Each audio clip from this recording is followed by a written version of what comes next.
Olá, eu sou a professora Carolina Brandão Gonçalves. Trabalho no Museu Amazônico na Universidade Federal do Amazonas, na UFAM. E eu vim conversar com você sobre divulgação científica. Nessa aula, nós vamos falar um pouco sobre o que é a divulgação científica, a importância da divulgação científica, quem são os divulgadores da ciência e quais são os espaços que nós podemos divulgar o conhecimento científico. Nas aulas posteriores, vocês vão continuar conversando sobre essa temática com outros professores e eu espero que vocês gostem e possam aprender. Bem, a divulgação científica, ela compreende a utilização de recursos, técnicas, processos e produtos, veículos ou canais para a vinculação de informações científicas, tecnológicas ou associadas à inovação ao público leigo. Isso é uma citação de Bueno, que é um divulgador científico, um jornalista científico, que tem uma definição bem importante sobre a divulgação científica, faz uma diferenciação entre divulgação científica e comunicação científica. Mas agora a gente vai vai focar na divulgação científica. Então, divulgar a ciência pode ser um processo ou mediante produtos, em que se torna acessível do grande público aquelas pessoas que não necessariamente trabalham na universidade ou nos centros de pesquisa. Então é estendido para a comunidade em geral, para a sociedade de forma mais ampla, para que as pessoas tenham familiaridade com o conhecimento científico, de modo a democratizar a ciência. E por que democratizar a ciência? O que é democratizar a ciência? É democratizar o acesso ao conhecimento científico e criar condições para uma alfabetização científica, em que os cidadãos tenham essa capacidade de discutir assuntos que impactam de forma importante na sua vida, de alguma forma na sociedade, mas que poderia ficar restrito a especialistas, devido a termos e conceitos que são poucos conhecidos. Isso é uma citação do periódico de Minas, em 2021. Então, a linguagem da ciência muitas vezes é considerada difícil. Quando ela chega na grande sociedade, para as pessoas que não são cientistas, é importante que essas pessoas tenham condições de compreender sobre aquele conhecimento que está sendo divulgado.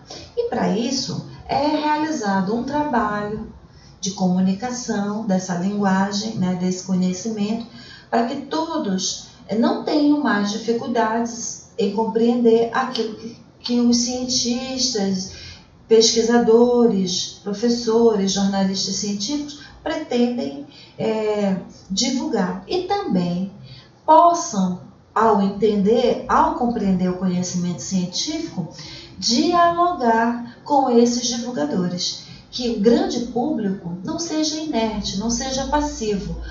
Ele tanto tenha a possibilidade de compreender o conhecimento científico, quanto de discutir sobre ele e tomar decisões que são consideradas importantes para a sua própria vida. Quem é que pode divulgar a ciência? Essa é uma pergunta muito frequente. Bom, em princípio, todos podem ser divulgadores da ciência, embora seja possível reconhecer 3 profissões que, pela natureza do próprio trabalho que desenvolvem, podem ser reconhecidamente identificados como divulgadores científicos por excelência. Quem são esses profissionais? Os cientistas, que produzem o conhecimento científico nos seus laboratórios, na universidade, a partir das suas pesquisas. Os professores e os jornalistas científicos. Aqui eu coloquei a foto de uma jornalista científica, uma figurinha da jornalista científica, da professora e dos cientistas. Só para ilustrar o nosso material. Mas eu quero dizer assim, sobre o professor. A escola trabalha com o conhecimento científico. Esse é o objeto da escola, que realiza a mediação entre professor e aluno, e entre professor e a comunidade acadêmica de um modo geral. Então, o professor, ele tem essa responsabilidade, digamos assim, esse desafio de tornar o conhecimento científico acessível àquele público de alunos que está aprendendo pela primeira vez ou que já viu, mas que precisa aprofundar os seus conhecimentos. E isso, o professor se apropria dessa linguagem do conhecimento científico e, através do seu material didático, das suas aulas, do seu diálogo com os seus alunos, discute, debate e realiza divulgação científica. Os jornalistas científicos também são muito importantes. A partir das mídias, de um modo geral, sejam as mais tradicionais, como os jornais impressos e todo o material impresso, mas também as mais emergentes, como a internet, os meios digitais, o rádio, a televisão. A partir dessas mídias, sejam vinculadas informações sobre o conhecimento científico, de modo ao grande público ter acesso a ele e aprender a se esclarecer sobre os assuntos que estão sendo debatidos, discutidos, e dessa forma também possa participar desse movimento, dessa dinâmica de produção do conhecimento.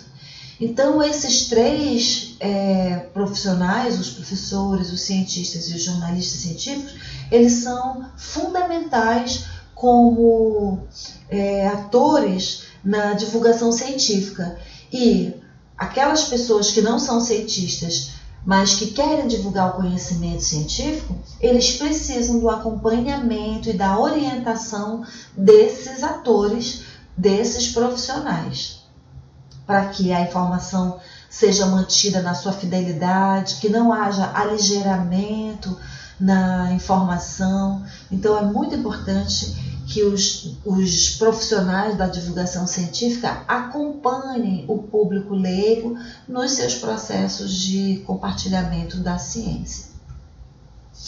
Os divulgadores da ciência, então, cientistas, professores e jornalistas, eles possuem a responsabilidade de transformar um conteúdo científico de uma linguagem específica em um conteúdo que possa ser consumido e entendido por pessoas de fora daquele campo de conhecimento.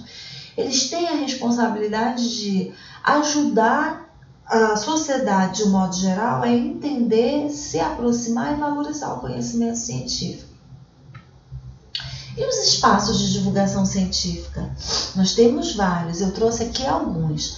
Temos o Museu Amazônico, que é na Universidade Federal do Amazonas, estou dando um exemplo aqui da minha cidade. O MUSA, né, que é o jardim, tem um jardim botânico na cidade de Manaus também, mas temos outros museus, e são lugares, os museus, de um modo geral, são espaços muito importantes e favoráveis ao diálogo e à comunicação da ciência.